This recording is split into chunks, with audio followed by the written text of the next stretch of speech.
And then when I came to Cyprus, gradually I got into the international business that is being conducted from Cyprus. And I realized actually that the horizons from Cyprus are much, much wider. And those errors have an impact on lives that of the ones that you love most.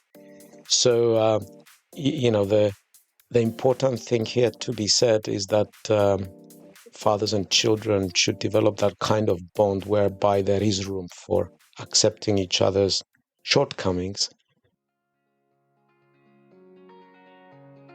I'm Farah Shammas. Welcome to Hotel Talk. We hope you enjoy listening to this friendly conversation between people connected by real life in hotels. Welcome back to another episode of Hotel Talk. And today I have with us Andreas Athinodorou, who's a Cypriot living here in Cyprus and the CEO of ATG Fund Services. But Andreas is going to talk to us about lots of things, not just what he does and his fund administration, fund management, and a multi-family office services, but lots more. But first of all, Andrea, thank you so much for coming onto this episode of Hotel Talk. Farah, good morning. Thank you for your invitation. I'm excited to be here and take part in this small conversation. Me too. So let's start with telling the listeners and the viewers a little bit about you and what you do and who are you? Great. As you said, I'm Cypriot, so born and bred in Cyprus. My name is Andreas. I was born in Nicosia, but spent a lot of my younger years in Kyrenia. So I'm saying this so that it links in very much with some of the things that we're going to talk a bit later. I studied in the UK and lived there for about 10 years and then moved back to Cyprus, and the entrepreneurial spirit kicked in and set up my own business in 1998.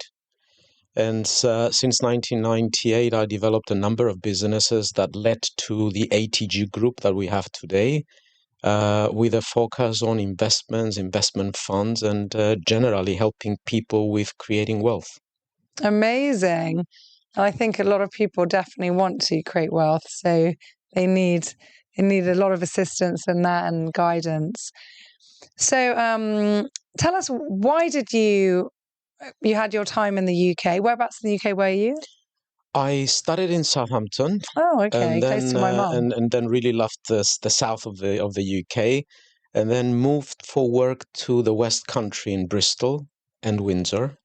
So I spent most of my time in the southwest, and I was there for almost 10 years. That's amazing.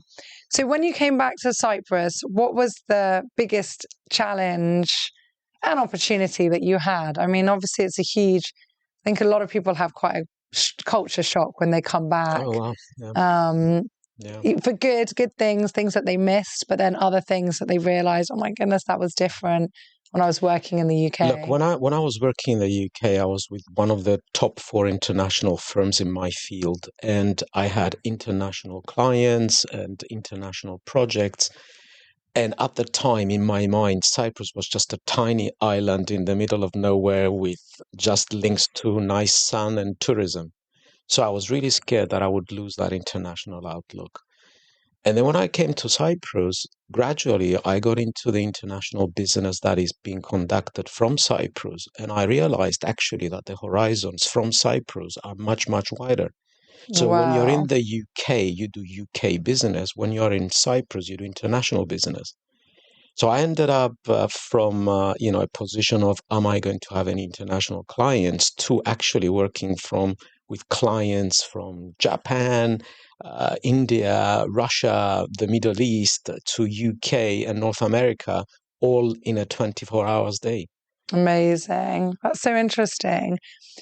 So you mentioned Kyrenia, and you have a strong connection with the Nautical Club of Kyrenia and charity work that you've set up there. So can you tell us a bit about that? Because I think it's fascinating and I'd love to know more as well. Look, first of all, I have to say that Kyrenia has been very strongly engraved in my younger years. I love the sea, and this is where I learned how to swim. I love the underwater, and this is where I had the first glimpse through a mask, of the underwater world. And that really left a very strong bond in my heart with a specific town. We had to leave Kyrenia because of the war in 1974, but the passion and the connection with Kyrenia, with all that it symbolizes in my psyche, is still there. So after I created my own business and I said, okay, now I'm ready to, pay forward some of the things that I've created, I realized that Kyrenia was my first choice. So I wanted to give back in a way that it represents some of my beliefs, some of the things that I stand for in life, some of the things that I'm very passionate about. And I found the Nautical Club of Kyrenia. So Kyrenia, as a town where I was brought up, symbolizes, let's say, freedom and return back to values. Mm. And then it's a nautical club, so it's got the strong connection with the sea. And it's a club which has a connection with sports and health and mobility. So all combined together, it actually gave me a forum where I could help and express what I had to say. I got involved in kayaking back in 2008, and I realized that it was a sport that I really, got me excited, and it was an all-year-round sport. We could kayak around Cyprus, we could kayak in the water dams in the winter, and I could actually go kayaking for a holiday. So I've done long-distance kayaking in Greece, on long-distance kayaking in Cyprus, and spent weekends up in Yermasoya water dam with the team. In the last few years, we have a very passionate young coach who has really inspired a lot of the young kids in Limassol primarily, but now we're having kids from other towns joining our club to join kayaking. And he really got them inspired, and he asked for my help to actually make the connection back to Kyrenia. A lot of people don't even know where Kyrenia is because of the war lines, but actually Kyrenia is now more of a symbol. And this is what we wanted to elevate it for, to elevate it back to a symbol of freedom, and elevate it back to a symbol of values, and elevate it back to a symbol of inclusion. So with the guidance of Andreas, who had the idea of actually engaging with kids with special needs, kids, spending life on wheelchairs, we developed the concept of freedom and mobility through sports. And we invited kids from wheelchairs to come and join our kayaking team. At the moment, we have 17 para-kayakers who are actually training with the team of Kyrenia, like proper full-blown athletes. And they actually took part in the first all Cypriot kayaking races last September. And it's quite amazing because, first of all, you see the transformation in the lives of these kids who actually get a purpose in life. They realize that they are not confined in a wheelchair, and they have the same abilities as anybody else sitting in a kayak. So they obtain the freedom through the mobility and sports. And then looking at the kids who are athletes without any special needs or special circumstances in their lives, embracing the kids with the special needs and the special abilities is actually very heartwarming. And then the parents, when they saw the transformation of their kids, they were so excited to invite their families and friends. So it's a project that gives back to the people that are have the special needs and the abilities. It gives back to the people that are within the community of the Kyrenia Nautical Club. But it's actually now rippling out to anybody who comes into contact with the idea. And our intention in the long term is actually to export the idea of freedom of mobility through sports with the brand of Kyrenia to every single nautical club across the Hellenic world. And the idea here is actually to elevate Kyrenia back to what it is, a symbol of freedom and return back to values and inclusion, despite of any political and military problem that may still exist in Cyprus. Kyrenia will be elevated to a symbol status that nobody can take away. That's so beautiful. I read a quote recently that it's not about whether we have the means, it's whether we have meaning. And Absolutely. And, when we started this, it was about 13 guys with our own kayaks, and we had to share and give them out to other people. No real funding from anybody, and it was actually friends and family chipping in their spare money to buy the next paddle and the next kayak. And now we are actually seeing so many people wanting to contribute to this cause, which is really, really heartwarming. And the only thing that did this was actually the fact that it gave a meaning to what it is that these kids are doing with the coach. Yeah. So absolutely right. Yeah, and reminds everyone as well that the glass can be half full. Whatever the situation is, there's so much there. I've read so many different stories of people in wheelchairs, but taking it in such a positive way and going on to do so much and achieving so much. And this is maybe the first step for a lot of them. Yeah, and gaining their confidence and feeling part of a community. A lot of the kids that have joined, I call it the dream team. They bring in a different level of spirit. So the minute that you find that you're confined in a wheelchair, you develop faculties and strengths of spirit beyond what you and I are capable of. And they are bringing this into the dream team. So our athletes are all inspired by things that you don't normally find in the sports world. So a really exciting times. Yeah, I love that. So how can someone contribute? Well, first of all, we'd like to invite you, your kids, your viewers to come on a Saturday and watch the team and get to know us. There is an Instagram page that we can share with you. But if you really want to contribute in financial means, we're happy to share with you the information leaflet with a bank account.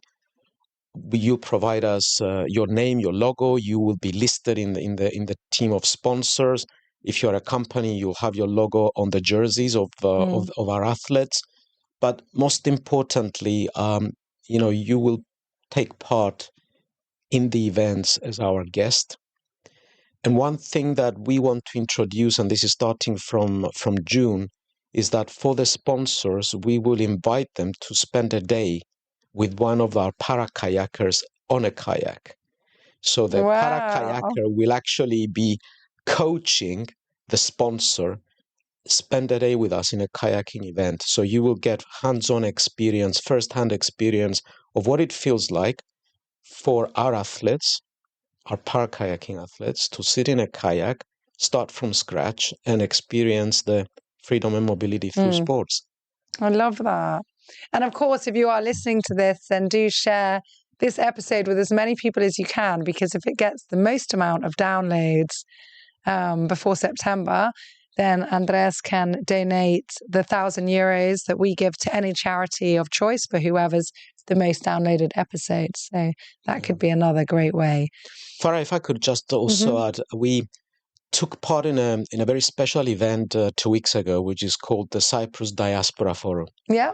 So this was the first forum that took place in Cyprus that tried to connect Cypriots living in our little island with the faraway frontiers of the Cypriot society, which is our diaspora.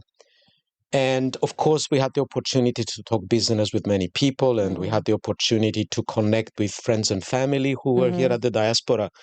But actually talking to them about the Kyrenia project, the freedom and mobility through sports, it was the most heartwarming and the most connecting point of our conversation for two reasons. First of all, the human angle of the inclusion of all stratas of society back into sports, but the fact that for everybody living out there, Kyrenia still stands as a symbol of freedom and return to values. So I'm excited to share that a lot of the people are following Kyrenia now from abroad and its activities with NOC, and exciting times ahead. Oh, that's so nice. Well, on that note, tell us a little bit about growing up in Kyrenia. And then, okay, that now unfortunately is in the occupied area, but people coming to Cyprus and you living in Limassol, maybe you could give a little bit of insight to someone. What could they do that is maybe off the beaten track to experience real Cyprus? Like, where would you recommend? Because you have so many clients from abroad that come. Where would you say, look, you're here for a week or a day or 3 days. You've got to do this. You've got to see that. Live it like a local. Yeah. What would your advice be? Look, a lot You're of the smiling. business, I love that. You already know the a answer. lot of the business people, when they have a client visiting from abroad, the first thing that they would do is take them out for lunch or dinner. Yeah. If you talk to my clients and my staff, I go one step beyond that and say, well, come and share the sports and the things that give me fascination in life. So I quite enjoy hiking. I like the sea and I like snorkeling. So I invite my clients out for a hike. So I've taken my clients up to Troodos. I've taken my clients to hikes in Pissouri.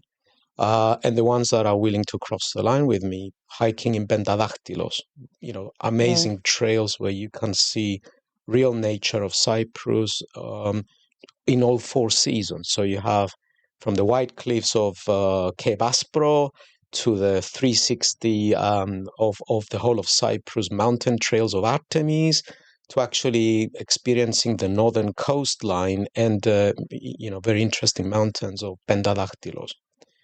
Now, when it comes to the sea, most of my good clients have already tried kayaking. We even organized a couple of evening kayakings with a team. So last August, when we had these 2 moons in August, special summer moon events, we had 2 kayaking events for over 30 people. Wow. So we went out into the sea when the moon was coming out of the water.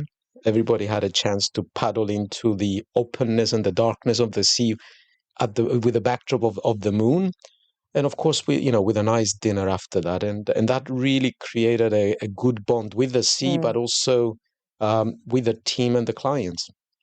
How nice. I love that. But the experience that I always carry from Kyrenia is the first glimpse of the underwater world. So this is when I was given my first face mask. Yeah. It's quite funny, when I was in Kyrenia, I was 6, 7 years old. So the face mask that my father bought me was like huge. And I could literally just get a split-second view and then empty it and go back into it again.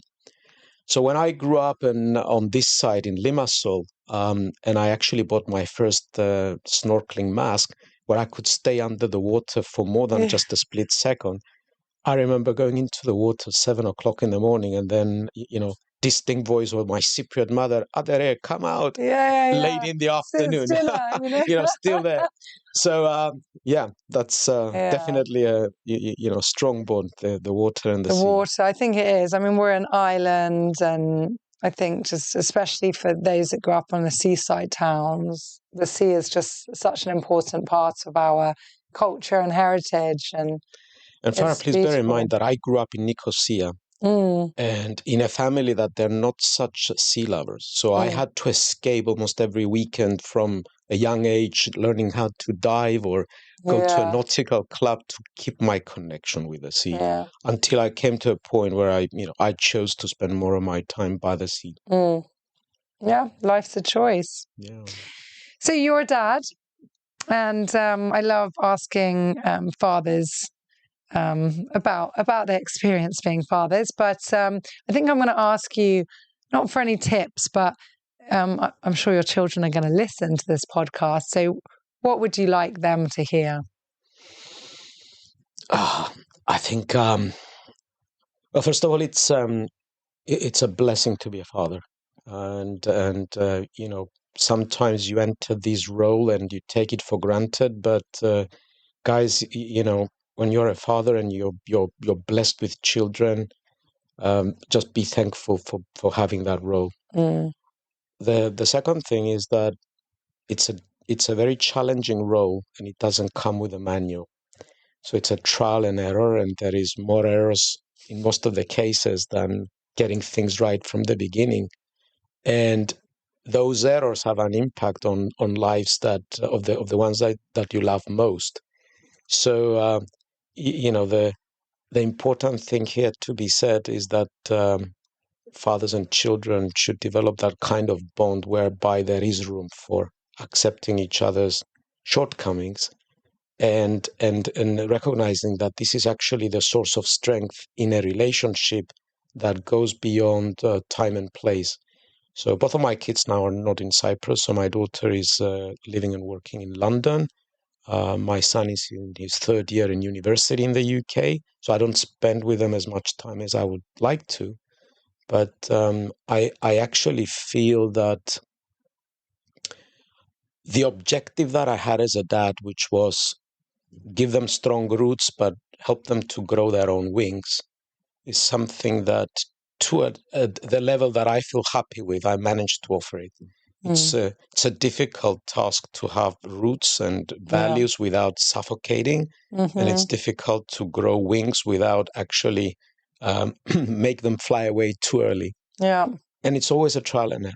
And it's a balance, yeah. And we do our best. We do our Exactly. best. We're human as well. And I think as our kids grow up, they realize that more and more. So what you've already said, a very nice quote just now, but what is your favorite quote if you have one? I really enjoy motivating people for a cause, and people come to me to share their cause and get the structure and motivation. So I have to say that, in this conversation, the quote that comes to mind is, let's make it happen. Let's make it happen. Nike, just do it. I really enjoy it. Let's make it happen. Yeah. I like that. Yeah. Again, it's a positive mindset. It's, about taking your life and your attitude in your own hands and turning things around. So we have a tradition on this podcast where all the team gets in Rafa Resorts, gets to ask a question. They don't know who's going to pick it out.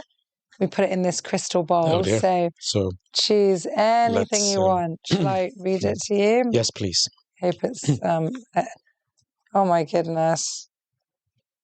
And this is a Greek question, so actually you're going to have to read this out.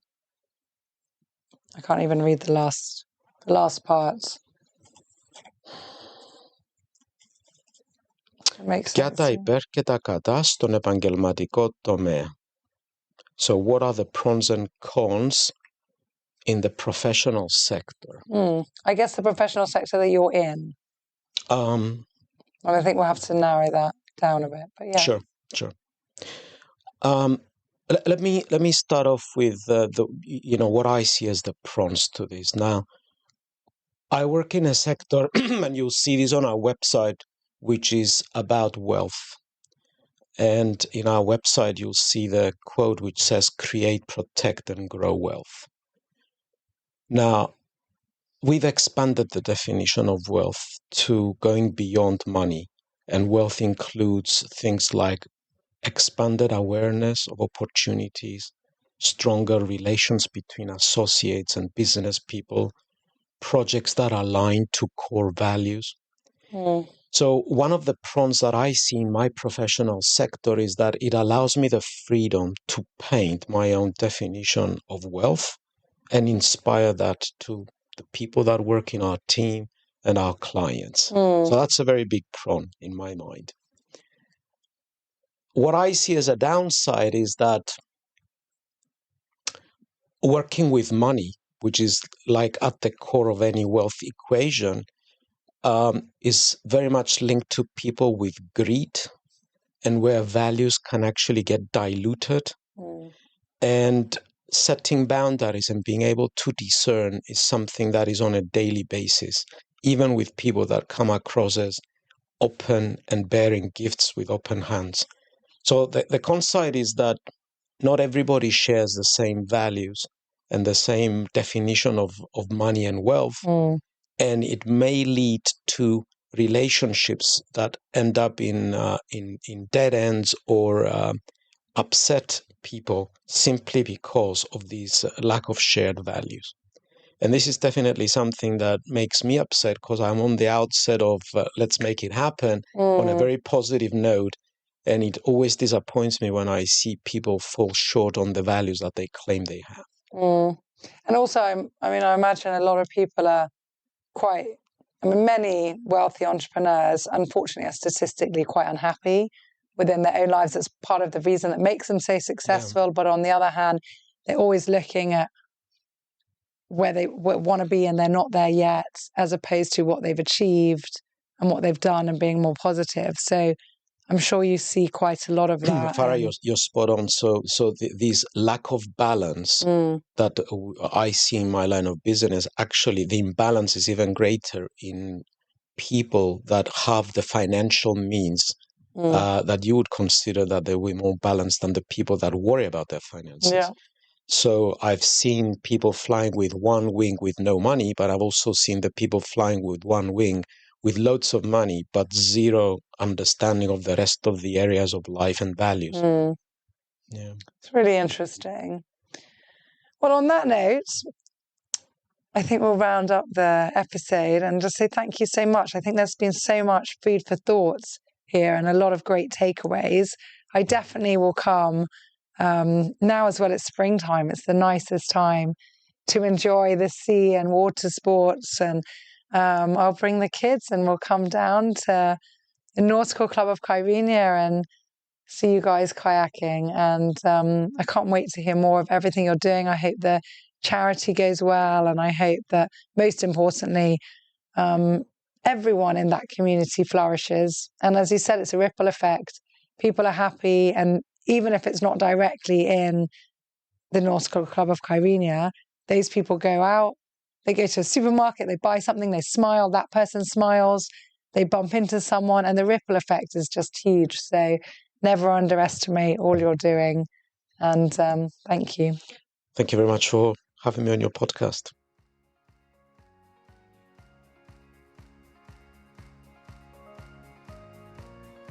Thank you for listening, and don't forget to hit that subscribe button because it helps us more than you may realize. If you are planning on coming to visit us at St. Raphael Resort and Marina, feel free to email our reservations team quoting Hotel Talk and receive an exclusive offer just for you. We look forward to seeing you soon, hearing your feedback about our show, and producing many, many more interesting episodes just for you, our listener, and our valued guest in mind. Thank you so much, and take care.